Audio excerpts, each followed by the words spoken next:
In 1989, I was shot on Galvin and Delia Street at 3:08 in the daytime. Also shot with Tornado Bell. He was shot a block down the street at Nero and Delia, pretty much related to the same incident. If you look at the document, it shows that upon arrival, the officers located victim number one, Gerald Knapp Elwood. Victim number one was unable to give any description of the perpetrator or any accounts of the incident. Lying on the stairs in the 3400 block of Delia Street, victim number two was shot in the right leg.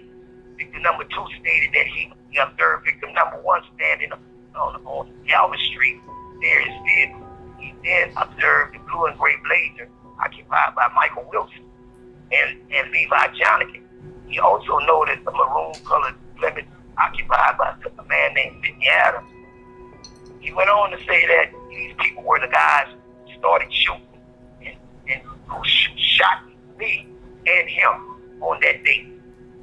That indictment that I spoke of in document number one derived from the statement of Tornado Bell alone. There's no other evidence linking me to the death of Michael Wilson. It was the statement that Tornado Bell made that was a block away from me when he got shot that consisted of me being indicted along with Gennaro Meatball Arthur, Marlo Low-Houston, and Derek Mahone. At that point, after my case was dismissed in the state court, I was indicted for my arrest on July the 12th, 1991, after leaving a Holiday Inn. My true co-defendants was a young man by the name of Rudolph Tennyson, another young man by the name of Ernest Marrero, and the last young man was named William Ball. Those are the guys that I was arrested with for 2 kilos of cocaine and a couple of guns, leaving the hotel with some money. So I, along with 2 other those guys, went to trial in federal court, and I was convicted for that incident.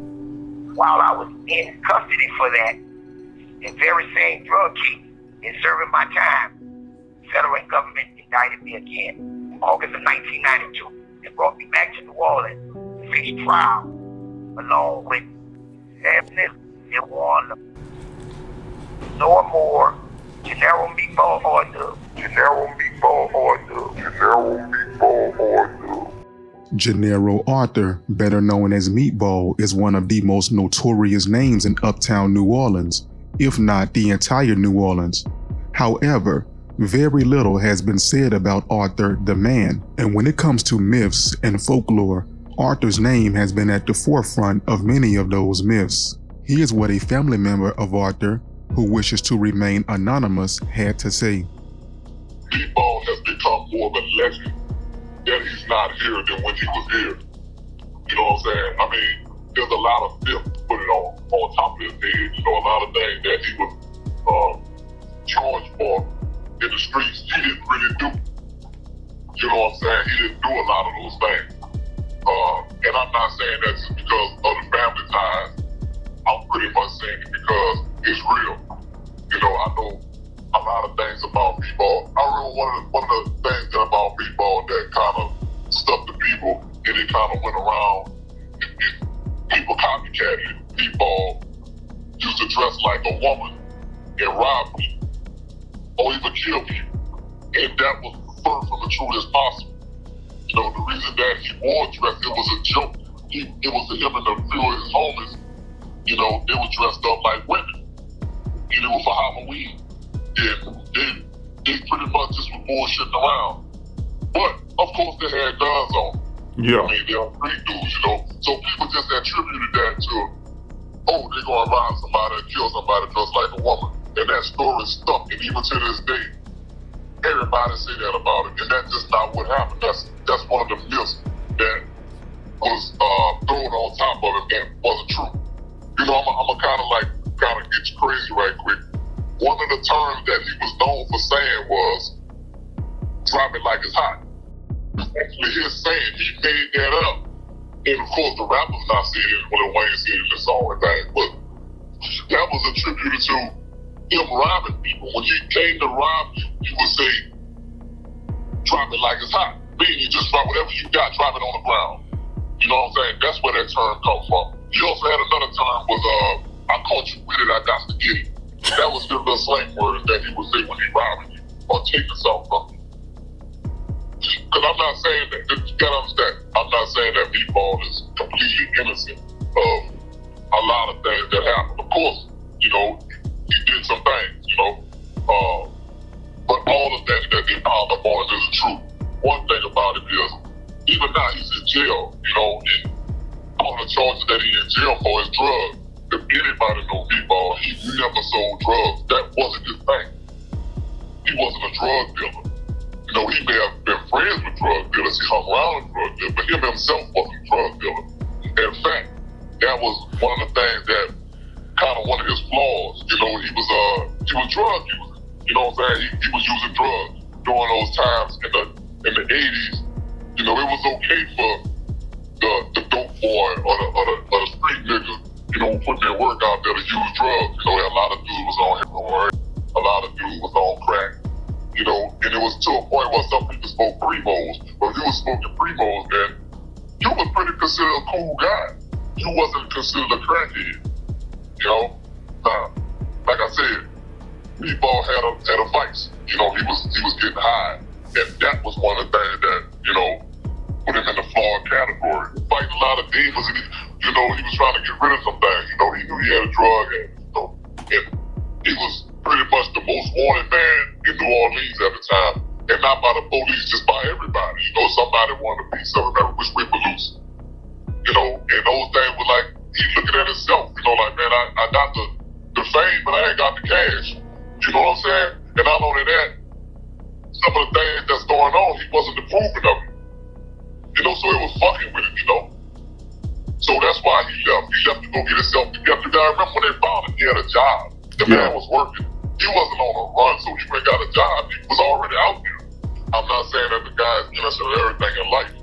Only thing I'm saying is the things that they got him in prison for is false. None of those things he had nothing to do with it. See, the thing is, let me tell you, there was an incident that happened in the Magnolia Project with Meatball. And it fucked Meatball up the way things turned out. And I'm not gonna get off into what happened, you know what I'm saying? I'm just gonna say it was some gangster shit happened.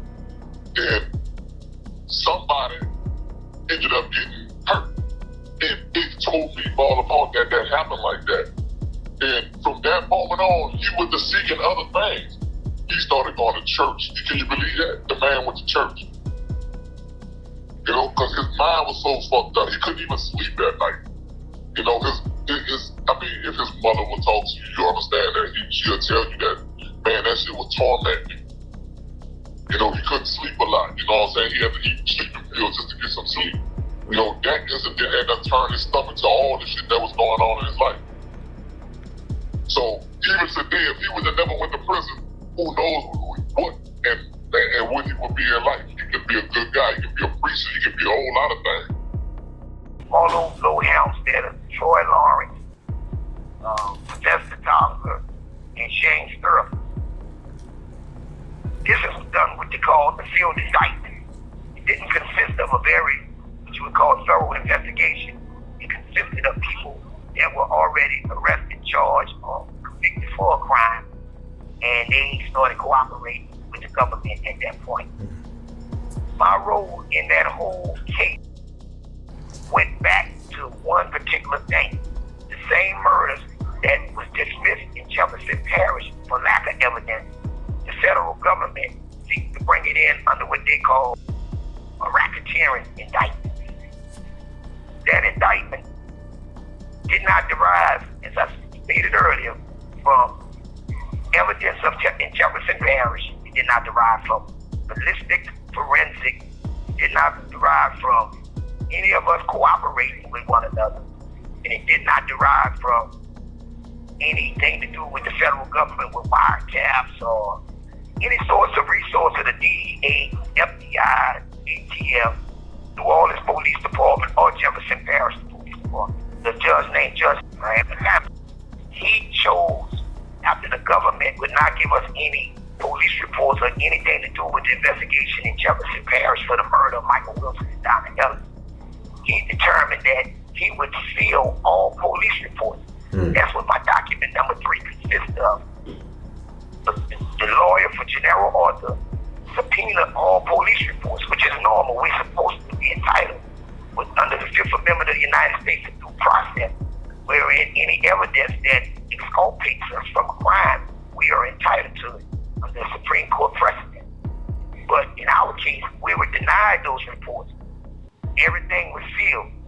So I showed you that and said that to let you see that we are sitting in prison today without one homicide detective involved in our case. Nothing to do with police involved in a murder case.